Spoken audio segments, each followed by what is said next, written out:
अभ्यास 5 में आज हम लोग पढ़ेंगे शैथिल वक्र क्या होता है और शैथिल वक्र के आधार पे चुंबक कितने प्रकार के होते हैं आज इस वीडियो में बताया जाएगा। और आप सभी विद्यार्थी इसे अपने कॉपी में नोट करते चलिएगा, जिससे आपका एक नोट्स भी बनता रहेगा। तो यहाँ सबसे पहले जो है हेडिंग को नोट कर लेंगे कि शैथिल वक्र। तो शैथिल वक्र क्या होता है, बहुत ही आसान परिभाषा है, बस थोड़ा सा आप लोग ध्यान दीजिएगा, परिभाषा आपको क्या हो जाएगा याद हो जाएगा। तो कहेंगे वह वक्र जो चुंबकीय तीव्रता तथा चुंबकन तीव्रता, ध्यान दीजिएगा, चुंबकीय तीव्रता तथा चुंबकन तीव्रता के बीच खींचा जाता है शैथिल वक्र कहते हैं।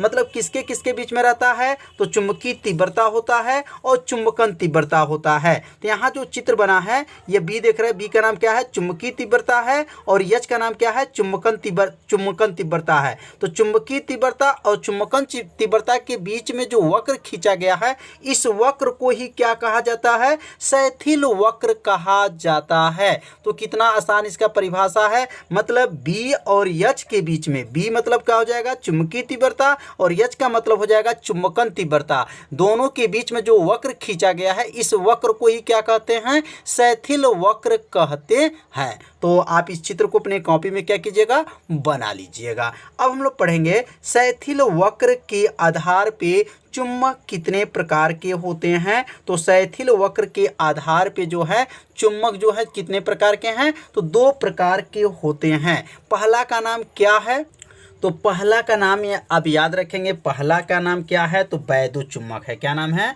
वैद्युत चुंबक है। यहाँ लिख लेंगे वैद्युत चुंबक।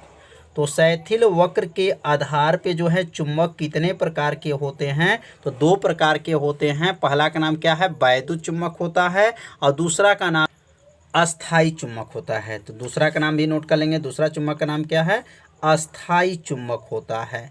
तो वैद्युत चुंबक किसे कहते हैं और अस्थाई जो है अस्थाई चुंबक किसे कहते हैं, अब इनके बारे में जो है समझेंगे।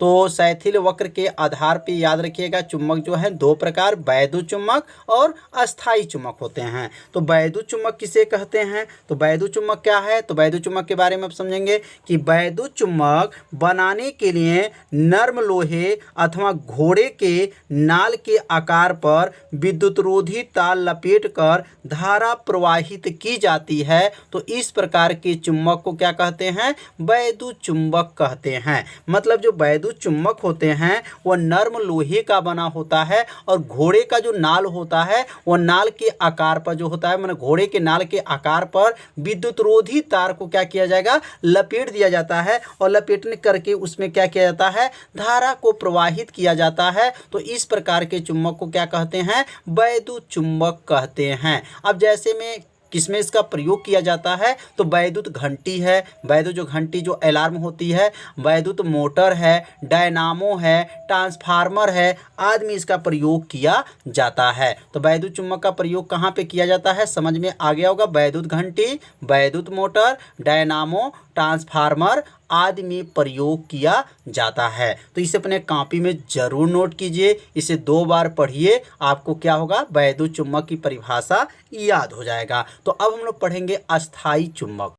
तो अब यहाँ लिखेंगे अस्थाई चुंबक। अब अस्थाई चुंबक किसे कहते हैं, तो इसका भी उत्तर बहुत ही आसान है। तो लिखेंगे वे चुंबक जो सामान्यतः ताप पर लंबे समय के लिए, अब अस्थाई मतलब हमेशा के लिए हो जाए, लंबे समय के लिए हो जाए, तो वे चुंबक जो सामान्यतः ताप पर लंबे समय के लिए लोह चुंबकीय गुण प्रदर्शित करते हैं, उसे अस्थाई चुंबक कहते हैं। कैसे बोलेंगे, वे चुंबक जो सामान्यतः ताप पर लंबे समय के लिए लोह चुंबकीय गुण को क्या करते हैं, प्रदर्शित करते हैं, उसे अस्थाई चुंबक कहते हैं। तो समझ में आ गया होगा, अस्थाई का मतलब कि इसकी जो है लोह चुंबकीय जो गुण है वो लंबे समय तक होता है, उसी चुंबक को क्या कहा जाएगा, अस्थाई चुंबक कहा जाता है। और अस्थाई चुंबक बनाने के लिए किसका प्रयोग करते हैं, तो अस्थाई चुंबक बनाने के लिए स्टील का प्रयोग किया जाता है। तो यहाँ पर जो है एक कंपटीशन का क्वेश्चन एक बन जाता है कि अस्थाई चुंबक बनाने बनाने के लिए किस धातु का प्रयोग किया जाएगा, मतलब किसका प्रयोग करेंगे,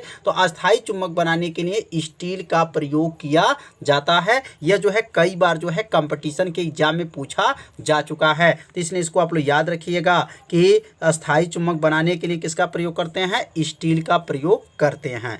अब अगला हम लोग पढ़ेंगे वैद्युत चुंबक की प्रबलता को प्रभावित करने वाले कारक कौन कौन से हैं। तो वैद्युत चुंबक को जो प्रबलता को प्रभावित करने वाले कारक जो हैं वह निम्न है, क्रमशः 1-2 करके बताया जाएगा और इसे आप सभी विद्यार्थी अपने कॉपी में नोट कर लीजिएगा, 2 बार पढ़िएगा, आपको सब याद हो जाएगा। तो यहाँ सबसे पहले अब लिख लेंगे हेडिंग के बाद से, अब नीचे लिखेंगे वैद्युत चुंबक की प्रबलता को प्रभावित करने वाले कारक जो है निम्न है। अब पहला कारक क्या है, तो धारा की प्रबलता है। क्या है, धारा की प्रबलता। अब यहाँ धारा की प्रबलता से ही समझ जाएंगे, धारा का मान बढ़ना, प्रबलता माने बढ़ना, ठीक है ना, माने उसका बल जो है बढ़ेगा, मतलब धारा बढ़ाएंगे तो उसका प्रबलता क्या होगा, बढ़ेगा, धारा घटाएंगे तो उसकी प्रबलता क्या होगा, घटेगा। तो यहाँ लिखेंगे धारा की प्रबलता में आगे लिखेंगे धारा बढ़ने पर धारा की प्रबलता क्या होती है, बढ़ जाती है। कितना आसान है, धारा की प्रबलता का मतलब क्या है, वैद्युत चुंबक में, याद रखिएगा किस चुंबक में, वैद्युत चुंबक में जब धारा को बढ़ाते हैं तो धारा की प्रबलता का मान क्या होता है, बढ़ जाता है। तो इसे अपने कॉपी में जरूर नोट कीजिए, 2 बार पढ़िए। धारा बढ़ने पर धारा प्रबलता बढ़ जाता है, बढ़ने पर बढ़ेगा, घटने पर घटेगा।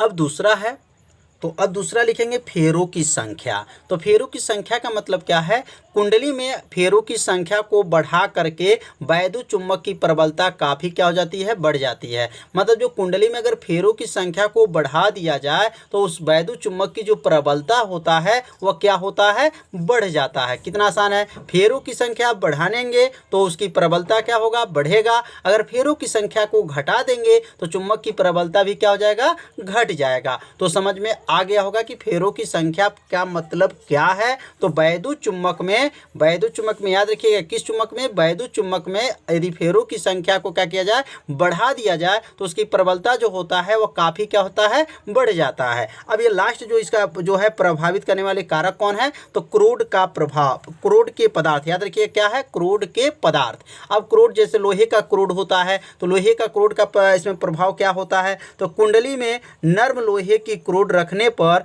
वैद्युत चुंबक की प्रबलता क्या होती है, बढ़ जाती है। अगर लोहे का क्रूड उसके अंदर लगा दिया जाए, वैद्युत चुंबक में लगा दिया जाता है, तो उस वैद्युत चुंबक की जो प्रबलता होती हैं वह क्या होती हैं, बढ़ जाती हैं। तो समझ में आ गया होगा, धारा की प्रबलता और फेरों की संख्या और क्रूड के पदार्थ। मतलब धारा की प्रबलता, धारा बढ़ाएंगे तो धारा की प्रबलता बढ़ेगी, धारा को घटाएंगे तो धारा की प्रबलता घटेगी। फेरों की संख्या बढ़ाएंगे तो उसकी प्रबलता क्या होगी, बढ़ेगी, और उसके फेरों की संख्या को घटाएंगे तो उसके फेरों की संख्या में जो है इसकी प्रबलता क्या होगी, घटेगी। कितना आसान है। क्रूड के पदार्थ का मतलब जब नर्म लोहे का क्रूड रखा जाता है तो वैद्युत चुंबक की जो प्रबलता होती हैं वह क्या होती हैं, बढ़ जाती हैं। तो समझ में आ गया होगा कि वैद्युत चुंबक क्या है, अस्थायी चुंबक क्या है, और वैद्युत चुंबक के प्रभावित करने वाले कारक कौन कौन से थे, आज इस वीडियो में बताया गया। तो आज जो है यह चैप्टर जो है समाप्त हो गया। तो अब हम लोग कल जो है इस पार्ट का जो है न्यूमेरिकल पढ़ेंगे, जो एनसीईआरटी जो है प्रश्न है, जो किताब के जो पीछे जो अभ्यास जो दिया रहता है